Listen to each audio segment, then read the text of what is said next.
Thank you. Good morning, sir. Good morning.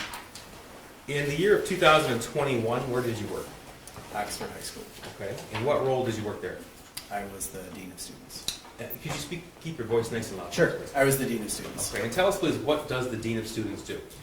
So the Dean of Students is primarily responsible for student code of conduct, so behavior and discipline, overseeing the attendance of the school, academic intervention, behavior intervention.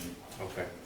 So Mr. Hopkins just testified, and he indicated he was a counselor, whereas you are the Dean of Students. So it would be fair to say that you handled discipline, whereas he handled the student advocacy? Yes. Okay. As of November of 2021, how long have you been in that role? Just about 4 months. Okay, so you were hired for that school year in the fall of 2021. Correct.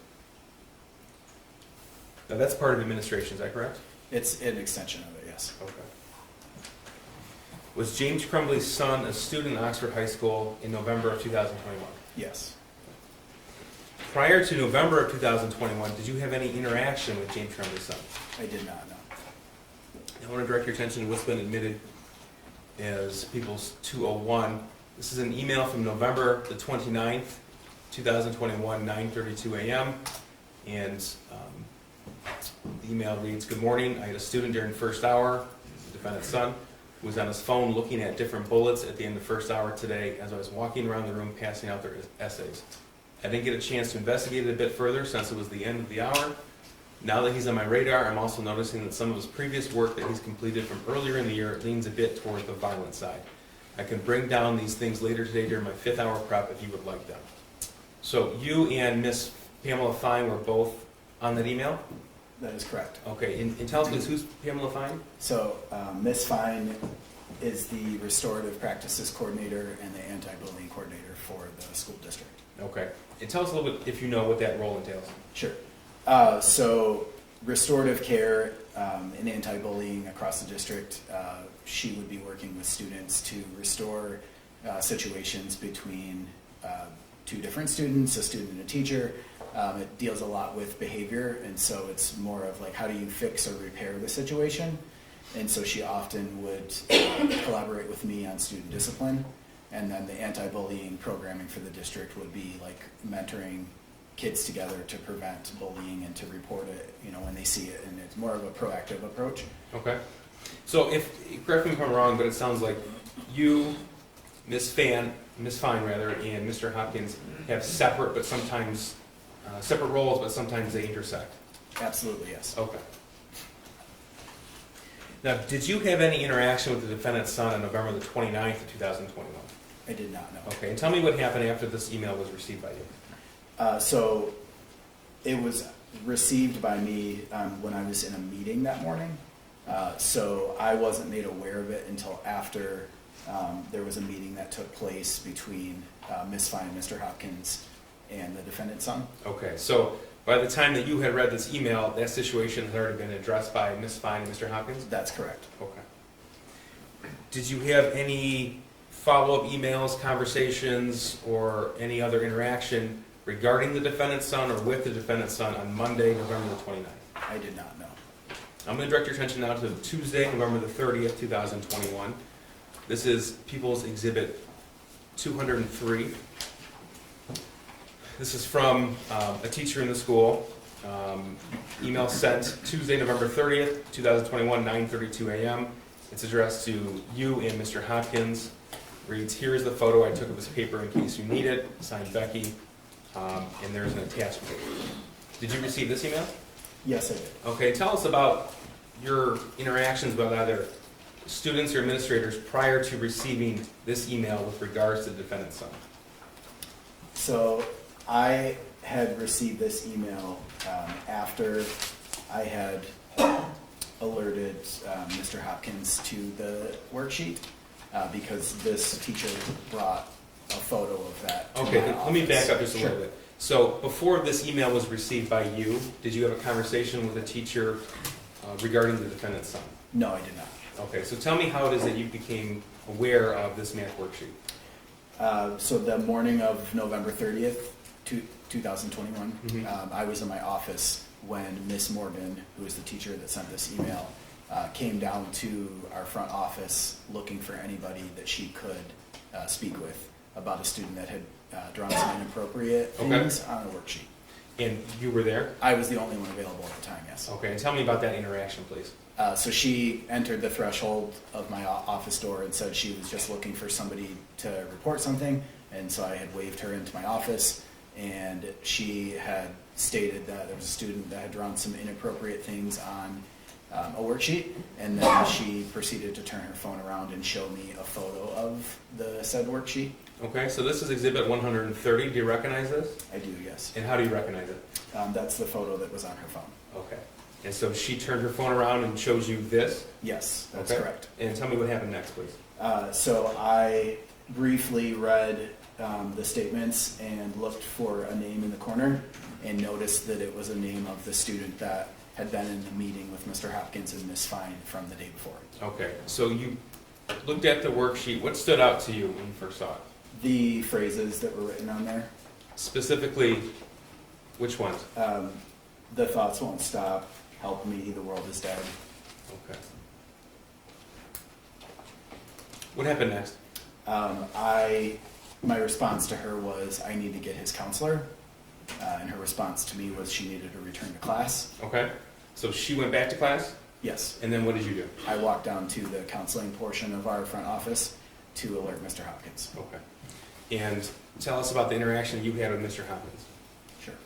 So when I arrived to his office, before I even mentioned anything, he brought up the defendant's son in sort of a question form, and my response to him was, yes, how did you know?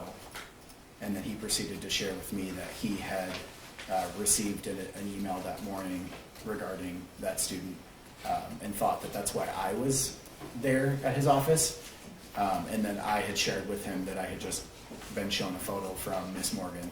Okay.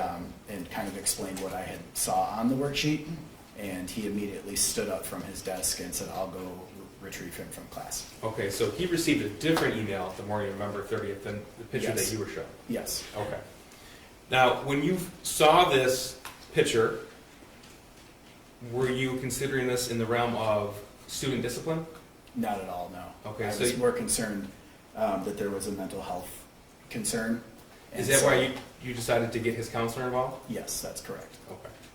So after you shared what you learned with Mr. Hopkins, he went and retrieved the student back to his office? Yes. Okay, and tell us what happened next, please. So I waited in Mr. Hopkins' office for him to return with the student, and he came in and sat down and began to kind of talk through what was going on that led him to write those things on his worksheet and draw some characters on there. And the defendant's son repeatedly made sure that we were aware that he understood why we needed to do this and that it made sense and that he understood how bad it looked. Okay. Did you lead that interaction with the defendant's son, or did Mr. Hopkins? Mr. Hopkins did. And why is that? As the school counselor, therefore, looking into a potential mental health concern, that would be his responsibility. Okay. Did your perspective, based upon the information that you were told, ever change from a mental health lens versus a discipline lens? It did not, no. So tell us what happened next after the defendant's son went through the drawing with Mr. Hopkins? So he had sort of explained that he was interested in video games and that part of those the drawings on there were him trying to get into graphic design, which led into a little bit of a conversation about how there could be potential avenues during his time at Oxford High School to delve into that deeper with some other programs. And then he kind of leaned in more towards the statements that were written on there and talked about how those didn't necessarily explain the video game aspect. And then I listened to the defendant's son speak about him feeling sad lately, Okay. which in a high school is not that unusual. Were you involved in the decision to contact the parents of the student? I was there for it, but Mr. Hopkins had mentioned that we were going to reach out to his parents. Okay. At some point, did you leave Mr. Hopkins' office? Yes, that was after we were able to speak with a parent on the phone. And so I left to retrieve the students' belongings since our class periods had changed. Okay. At that point in time, COVID protocols were still in place?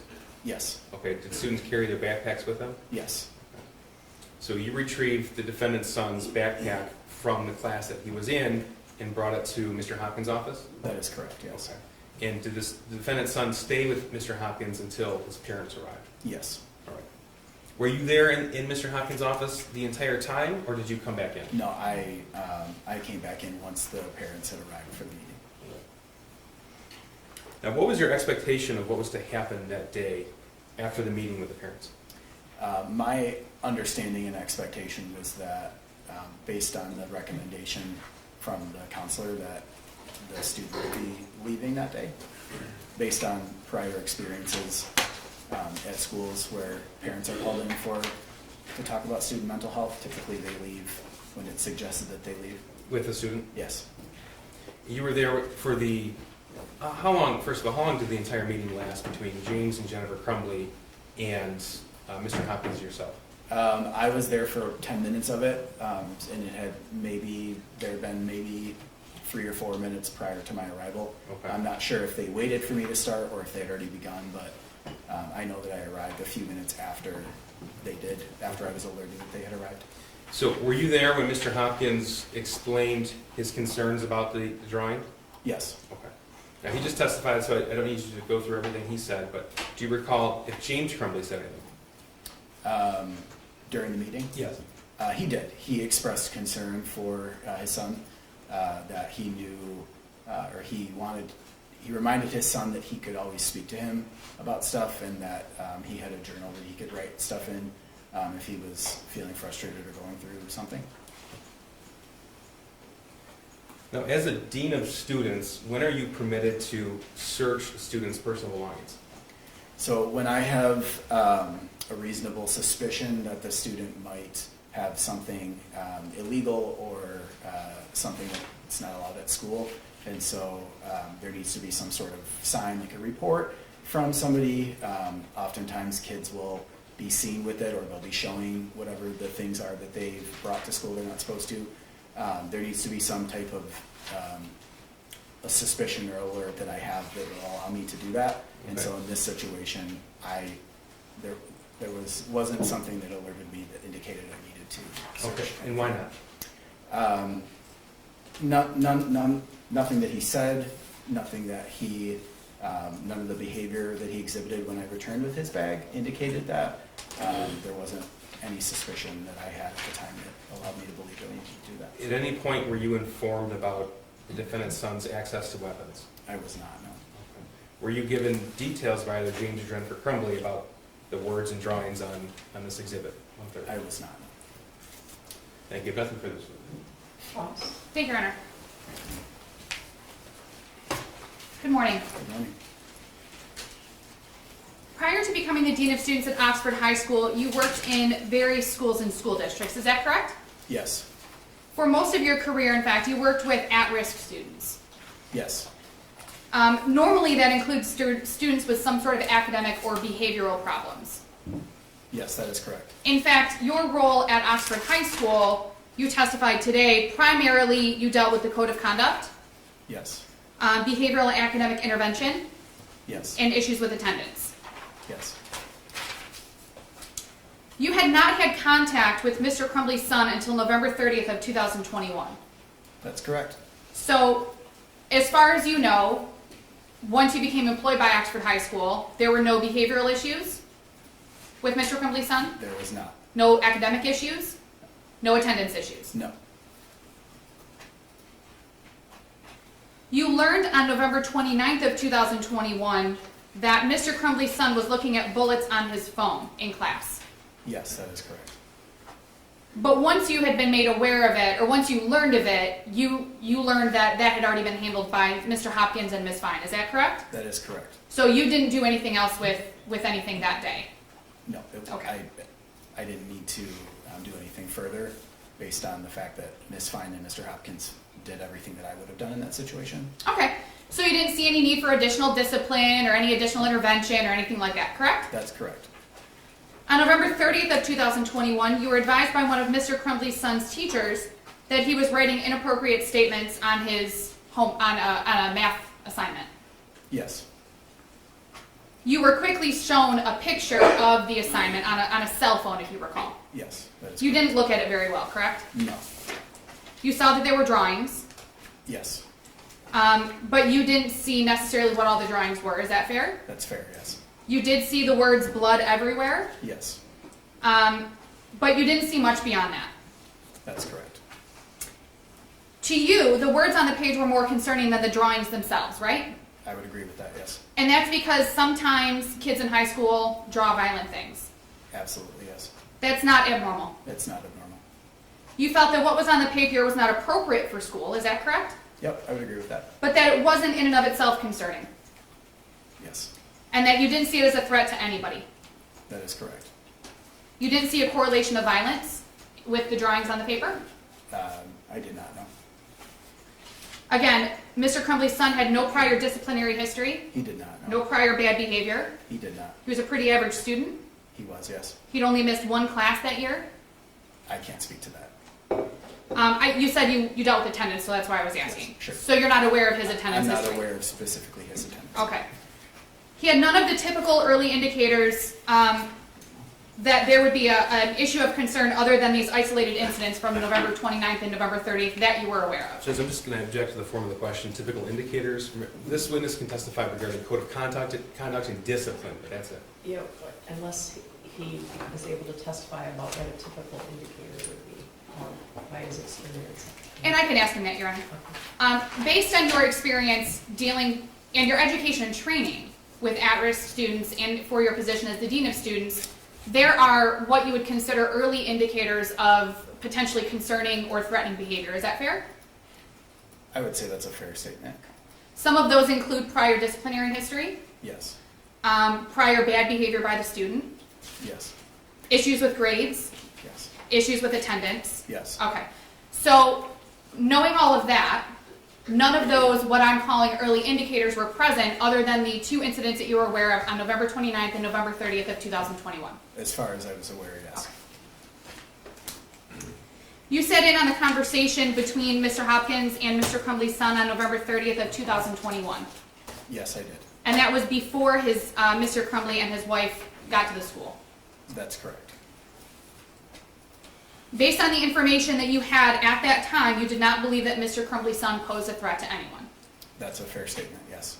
You were even less concerned after you confirmed some of the information that you'd learned from Mr. Crumbley's son with Mr. Crumbley's wife.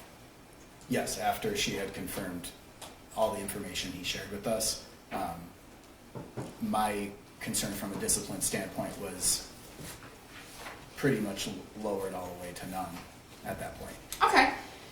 And you said all of the information that he had shared with you. And we've heard some about that, but I just want to confirm. That was about the losses that he'd experienced in 2021, correct? The loss of a family member, Yes. the loss of his family dog, Yes. a friend had moved away, Yes. he'd struggled with COVID, He did, yes.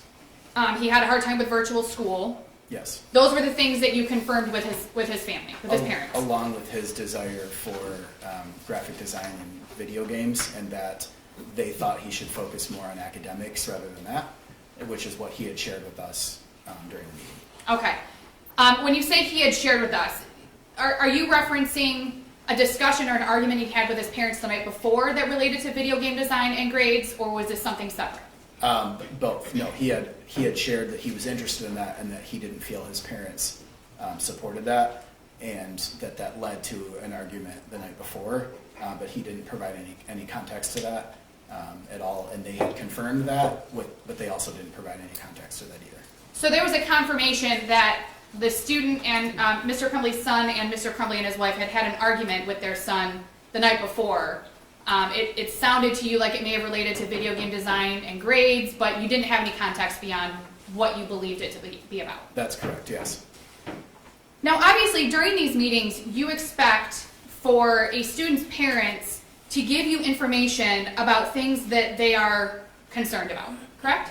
Typically in these meetings, parents come to them and they provide additional context, stuff they're seeing at home, a history of, if especially in a mental health situation, a history of any kind of counseling, and any issues they've had at other schools or whatever, but they usually provide additional information. So you said specifically things that they see at home, things that they're concerned about. Obviously, in order for a parent to see something at home or be concerned about it, they have to be aware of it. Is that fair? Speculation too, Judge. I don't know how a parent could be concerned if they're not aware of something. The Dean of Students can't testify as to how a parent would be aware of something at home in a meeting, not even specific to what we're talking about here. Actually, my question was different, Your Honor. My question was, he would expect that, or it's his belief that if a parent is concerned about something, then they're aware of it. Well, then it's a lack of personal knowledge. Mr. Ejak was the Dean of Students in Oxford High School in November of 2021, in charge of discipline and code of conduct issues, Judge. Mr. Hopkins was the counselor. He's already testified. Okay. I think are you asking him if the parents aren't aware of something, they're not aware of it? Kind of, Your Honor. Obviously, and I can ask my question differently and see if it makes it a little more simple. All right. Mr. Ejak, based on your experience, your education and your training, and just your knowledge in general of you're a human being, if someone doesn't have knowledge of something, they can't talk about it. Is that fair? Does that make sense to you? I would say that's a fair statement. So we can't talk about things we don't know about. Would you agree with that? Yes. Obviously, James Crumbley can't tell you about things he may not be aware of. I'm sorry. Yes.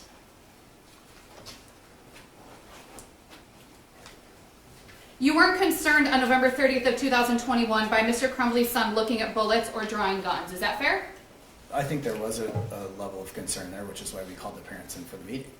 And if you recall, the level of concern was regarding the appropriateness of behavior in school. Yes. You didn't find his interest in guns or bullets concerning, especially in the Oxford community, if you remember. Yes, that's correct. You've had students draw guns on papers in the past. Yes, that's correct. In fact, students in Oxford, not all of them, I'm not saying all students in Oxford, but there are students in Oxford who have guns in their home. Yes. You know that there are students in Oxford who handle firearms. That's a fair Okay. statement. You would agree that it's not unusual No, it's not unusual. in that community. In that community, yes. I'm not asking you to speak about any other community, but in that community, it's not unusual for students to handle guns. That's correct. When faced with a situation where a student has drawn guns on papers, you typically use your education and training to assess the risk. As far as a discipline standpoint, Discipline or otherwise, whatever your role is in that assessment. yeah, so my role would be to look for any violation of our code of conduct. And so that by itself, the drawings on the worksheet don't violate a code of our conduct. And a violation of the code of conduct would also encompass any sort of a threat to other people. Is that fair? That's a fair statement. So as part of your assessment, you're also determining whether or not there's a threat.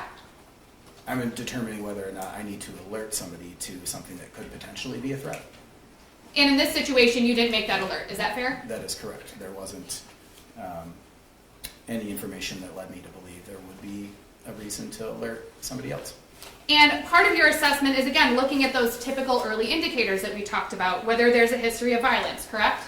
That's correct. A history of discipline, That is correct. bullying behavior. That is correct. You look to see if there's a direct threat. That is correct. If those things are not apparent, if those things are not present, then it's just a student who drew a gun. Is that accurate? That's pretty accurate, yes. You were part of the meeting after Mr. Crumbley and his wife arrived. And let me go back a little bit. So you sat in on the meeting between Mr. Hopkins and Mr. Crumbley's son, correct? That is correct.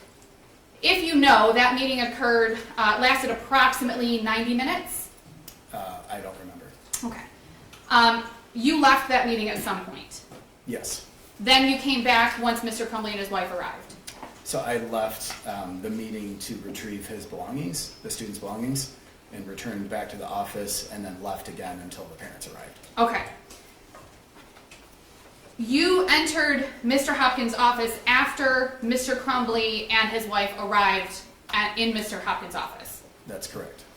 You saw that Mr. Crumbley was seated next to his son, Yes. which was directly across the desk from Mr. Hopkins. Yes. It was your perception that Mr. Crumbley was showing care for his son. Yes. that he reassured his son that he can always talk to him. Yes. You mentioned something on direct with the prosecution about a journal, Yes, I did. and you seem to recall that Mr. Crumbley made reference to a journal. He did, yes. You don't recall Mr. Crumbley saying the one that you always keep with you? I don't recall that, no. He didn't say anything like the one that's in your backpack, I don't recall. specific colors, I don't remember. how long he's had it. I don't remember. There were no specifics about anything about a potential journal. Not that I can recall. So to your knowledge, you don't know if there was one journal or 15 journals. Is that fair? I can't speak to that, no. Right, you have no knowledge of that. Is that fair? Yes. After meeting with Mr. Crumbley and his wife, you felt that they were receptive of getting their son help, as was suggested by Mr. Hopkins. Yes. You and Sean Hopkins did not insist that it be done that day. Now, I'm going to clarify because I know that Mr. Hopkins indicated that he preferred that it would be done that day, but neither of you said, you need to take him today and you need to go get him help right now, and if you don't, there's going to be a problem. What Mr. Hopkins had stated was that they needed to find him some counseling as soon as possible that day, if possible. And that And he was that he going would be following up within 48 hours to ensure there was something secured for the student. and that was going to be my next question, that he was going to follow up in a couple of days, 48 hours. Yes. And in fact, you didn't feel in that meeting that Mr. Crumbley's son was in need of immediate care based on your education and training and perception and the knowledge that you had in that meeting. I can't speak to that. In no way did you feel that Mr. Crumbley was being neglectful of his son. No, I did not. You felt that Mr. Crumbley showed the appropriate level of emotion with his son in that meeting. Objection is, he can't speculate as the appropriate level of emotion. He's the Dean of Students regarding code of conduct, November of 21. Speculation. Was there anything odd about his interaction with his son? I wouldn't say there was anything odd. Okay. You also didn't find it strange that Mr. Crumbley and his wife did not take their son home that day because there was no reason for him to go home that day. Is that correct? As far as the discipline goes, no.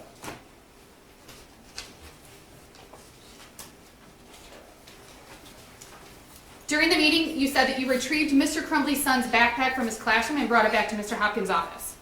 That's correct. You indicated this backpack was heavy. Yes, such as every other student in the school. And let me clarify, that day, you didn't say that today. That day, November 30th of 2021, you commented to a teacher that the backpack was heavy. Yes, there was. I made a joke at how easily she picked it up, and then when she handed it off to me, my arm dropped down. So it was more of a joke at how strong she was compared to myself. And if you recall, at the time, the students weren't using their lockers, They were not using that. so it was fairly common for a student's backpack to be heavy. That's correct. You didn't look in the backpack. I did not know. You didn't, and I think you said you didn't have reason to look in the I backpack. didn't have reasonable suspicion, no. You didn't ask Mr. Crumbley's son to look at his backpack. I did not know. You did not ask Mr. Crumbley or his wife to look in the backpack. I did not know. You didn't look yourself or ask anyone else to look because you didn't feel that there was a reason to look in the backpack. Is that fair? There was nothing from our conversation or from anything that we had heard so far that would indicate it was enough to reach to that level, correct? You've had numerous discussions about this case since November 30th of 2021. Yes. You've talked with various attorneys. Sure. Yeah. And I'm not asking you about what your communications were with your own attorneys. I'm not asking you about that. I'm just asking if you've met with attorneys. I've met with many different attorneys. You've met with the prosecutor's office Yes. on more than one occasion. Yes. And some of those meetings with the prosecutor's office were to prepare for testimony. Yes. Some were to get more information about what occurred on November 30th of 2021. One was yes. You learned through some of those meetings that there was no indication that there was a handgun in Mr. Crumbley's son's backpack. Can you restate that? Sure. You learned through some of the meetings with the prosecutor's office that there was no indication that there was a handgun in Mr. Crumbley's son's backpack while he was in Mr. Hopkins' office. Object to the form of the question. Yeah, what do you mean? What do you mean? Can you restate that? Yes. I will be more clear. Do you recall testifying in September What are of... you referring to, counsel? There was testimony in September 14th of 2022 that relates to this. If you'd like, we can approach to talk about it further. I think we should.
Ms. Lehman. Thank you, Your Honor. As you know, approximately 2 hours after the meeting, after this meeting with Mr. Hopkins, yourself, and Mr. Crumbley and his wife, Mr. Crumbley's son began the shooting. Yes, You saw the footage of the shooting. I did, yes. You were not aware that Mr. Crumbley's son was the shooter Initially. at the time. When I saw all of the footage? No, let me go back. So at some point early on the day of the shooting, you saw footage of the shooting. Yes. And that was while you were in the office of the school. On the phone with the 911 operator? Yes. And at that point, the thought didn't cross your mind that the shooter may be Mr. Crumbley's son. That's a fair statement, yes. In fact, you didn't know that it was Mr. Crumbley's son until you were told that it was him after the shooting. I believe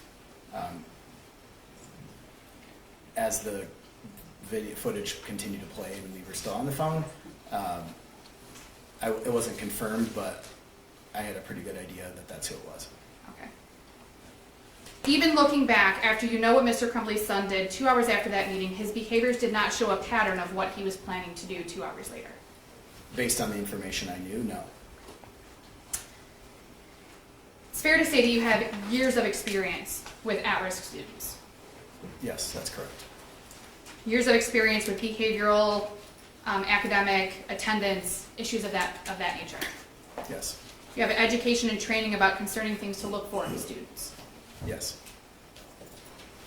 You knew that Mr. Crumbley's son was looking at bullets on his phone on November 29th of 2021. Yes. You knew that he had drawn a gun and some concerning words on his math assignment. Yeah, that's correct. You knew that he was at the shooting range with his mom the weekend before. Yes, that's correct. You confirmed that during the meeting with his parents, correct? Yes. You knew that he had experienced significant losses in the months before November 30th of 2021. Yes. You knew that Mr. Hopkins was recommending that his parents have him talk to a therapist that day if possible. That's correct. You knew that his backpack was heavy and commented about the weight of it to a teacher. That's correct. You knew that firearms were not uncommon in homes in Oxford. That's correct. You knew that students at the high school handled firearms and that it wasn't uncommon. We're asked and answered now, Judge. You knew, Yeah, he answered that. you knew that the shooter was going to stay in school that day. At the end of the meeting? Yes. Yes. Partly because he wanted to, Yes. and partly because his parents had to go to work. That's what I was told, yes. And with all of this, all of the knowledge that you had on November 30th of 2021 at approximately 10:52 a.m., you did not feel that he was a threat to anyone, and you didn't feel that you had reasonable suspicion to look in his backpack. No, because you have to remember, I knew very little of what we all know today. So when we're looking at the big picture today, I knew a fraction of what we all know now. And we talked about this a little bit with Mr. Hopkins as well. We all know what happened at 12:51 on November 30th of 2021. But the information that you had at 10:52 a.m. or approximately 10:50 a.m. when that meeting ended is the information that you were going on. Yes, and that does not rise to the level of suspension or of a discipline, especially when you're considering mental health. And it doesn't. That supersedes any type of minor discipline or behavior violation. So, and Mr. Hopkins talked about this a little bit. Looking in hindsight, there was more information. Yes, we now know there's a lot more information. You might look at things differently looking in hindsight. I would 100% look at things differently. But the information that you had on that day, at that time, is what led you to make the decisions that you made and feel the way that you felt about the situation that you were presented with in Mr. Hopkins' office. That's a fair statement, yes. No further questions, Your Honor. Redirect. Thank you. Briefly. Mr. Ejak, let's talk about the information not shared with you at 10:52 a.m. on November the 30th, 2021. Okay, so you formed your belief that you did not have the requisite level of suspicion to search the shooter's backpack based upon what you were told. Is that right? That is correct. Okay. Did James Crumbley tell you that he had bought his son a 6-hour 9mm firearm 4 days before that meeting? He did not. Okay. Did anybody, either his son or his wife, tell you that? No. Did his son tell you that, or did James Crumbley tell you that his son had been begging for a 9mm handgun? No. Did James Crumbley tell you that he actually got him a different firearm in June of 2021? No. Did James Crumbley tell you that the details and severity of his son's friend being taken from him at the beginning of the month? No. Now, you indicated that as far as a discipline standpoint, your belief was that the mental health concerns would override. Yes. Tell me about that. So when you have a student who is being seen for mental health, and there also are some minor violations, this being a second day of insubordination, essentially, the mental health concern is what takes precedence because you want to build that relationship with the student and let them know that it's a safe space, and you don't want to follow it up with some kind of a negative interaction, such as a discipline.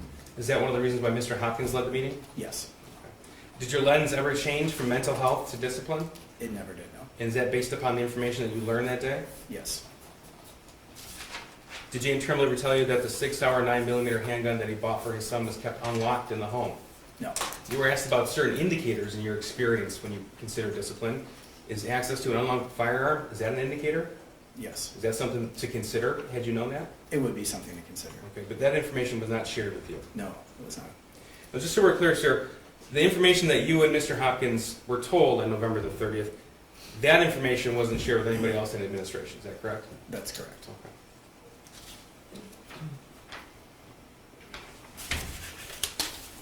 I don't have any further questions, thank you. Very brief request, Your Honor. Very brief. Okay. Mr. Ejak, you don't know whether James Crumbley knew that his son had access to a firearm that was in the home, is that correct? You don't know whether James Crumbley knew. So the question was he told that? I don't know how he would know what the defendant knew. He Unless testified he was told. what he was not told, Judge, that was the question. Yeah, he said he wasn't told, but I don't know how he would know what your client knew unless he had a conversation like that. Thank you. You don't know whether Mr. Crumbley's son had expressed any sadness over his friend moving to his parents, based on the information that you had on November 30th. Can you say Yes, that it was again, kind please? of a Are you convoluted asking question. whether it was discussed in that meeting, or? Whether Mr. Ejak knew that Mr. Crumbley's son had expressed any of this sadness that they had identified to his parents prior to that meeting. Do you know if he did? I'm not sure what you're trying to ask. I'm sorry. Yes. Do you know if James Crumbley was aware of this sadness that you all had identified during this meeting with Mr. Hopkins? I do not know. No further questions, Your Honor. Was the information that was shared from Sean Hopkins regarding the emails that he received? Yes. Okay, and he went through the drawing with James and Jennifer Crumbley? Yes. And at no point did James or Jennifer Crumbley ever say that the firearm purchased 4 days before mirrors the firearm drawn on that math worksheet? They did not. Thank you. Nothing further.